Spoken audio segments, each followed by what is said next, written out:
It is a hit Broadway musical, the caliber of Jersey Boys and Beautiful, the Carole King musical, and it's on stage for a limited time until June 7th here in Toronto at the Princess of Wales Theatre.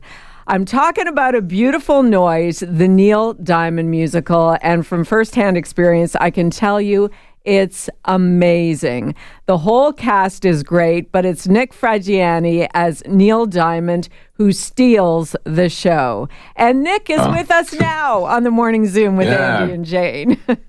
Good morning. Good morning. So, Nick, Jane, as she mentioned, she just saw A Beautiful Noise. I haven't seen it yet, but the first thing that she said was Nick sounded exactly like Neil Diamond, maybe even more than Neil Diamond. He sounded more like Neil Diamond than even Neil Diamond sounds like Neil Diamond. Now, I know you didn't have to learn how to sing, Nick, but was there any training or work to get your voice to sound like Neil's? Because I would assume you'd want to sound a little like Neil Diamond. Hard to do a Neil Diamond musical when you sound like, you know, Michael Bublé or Elton John, right? Right. For sure. Yeah, I mean, that was definitely like the number one thing when I first started working on the role was, you know, obviously I watched a bunch of videos of him and interviews and all that stuff, but I really wanted to get his singing voice down. So yeah, I did work on it. I worked with my vocal coach, kind of like the biggest issue for me was getting he's more of a baritone singer than I was or am. So I was trying to really work on that and listening to his phrasings. He says words really like interestingly or sings them. So I tried to really focus on that. And it was a lot of fun, honestly, to try to see how close I could get it without it being like a full blown impersonation. So that was kind of the goal. And now I've been doing it for so long, I don't have to think about it that much. I just kind of go out there and do the Neil. So when you're finished being Neil, will your voice have changed? Your singing voice, will it have changed? I probably so. Yes. I mean, after Broadway, I had about 2 months off before we went on tour. So I did about 3 or 4 of my own concerts, singing mostly my own music. And I think it is a different sound. So it did take me, it's funny, like I can't do Neil as well on other songs. Like if I just tried to be funny, like sing in my Neil voice of my own music, I like can't do it. It's like just has to be his songs. Like I don't know why. I've done it a few times with other songs and it works, but mostly it has to be his own. So hopefully I'll remember how to sing as myself when this is all over, or even know who I am at all at this point, because it's been 4 years that I've done this role. So you'll have to retrain your own voice, right? Yeah. I mean, I've talked to some people that have done roles for long times. I mean, I've performed as Neil by the time the show ends, or our time with the tour ends in July. I'll have done it over probably over 1,000 times. So, wow. So I've talked to people that have done that, and a lot of times you do have to kind of retrain your voice because there's days where like I'm so tired. We do 8 shows a week. Like I could get through this show. Like my body is just like knows how to do that.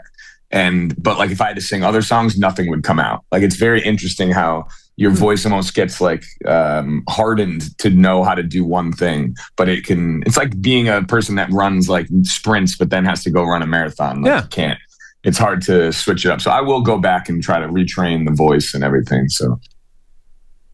Oh, sorry, Jane. It's your turn. Okay, yeah.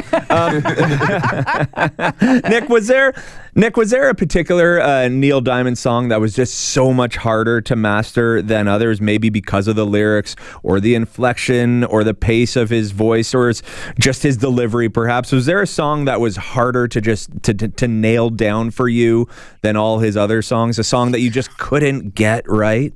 Yeah, that's a good question. Well, in the beginning, like when I first got the role and I didn't know like all of his songs like by heart, there was a song Holly Holy that the show ends with, which is one of my favorite songs to sing. But for some reason I was having issues with the lyrics. Like I could not remember when certain lines were coming in. So that was but that was like 4 years ago. But I remember really struggling with that. I'm trying to think of another one. The song Brother Love, there's like a long, I know a lot of people that like a lot of understudies that have done this role. And, there's like a long monologue that we do that could be a little intimidating to remember. So that was a little scary at first too. And that song I'd say is the hardest overall because you have to like do a lot of preaching and kind of borderline yelling. So when you do it 8 times, or like, when I have to go do a matinee, that could be pretty hard. So I'd say that one's also probably the hardest. Nick, the story, without giving too much away, is Neil Diamond later in life reflecting back on his career and his incredible fame and all of his personal story as well. Yep. And you mentioned to the audience after, because the night I saw you, you did a little bonus concert, but you say that you keep in touch with Neil Diamond. You know him. Yeah. So talk to us about your relationship with Neil Diamond and how that affected your performance.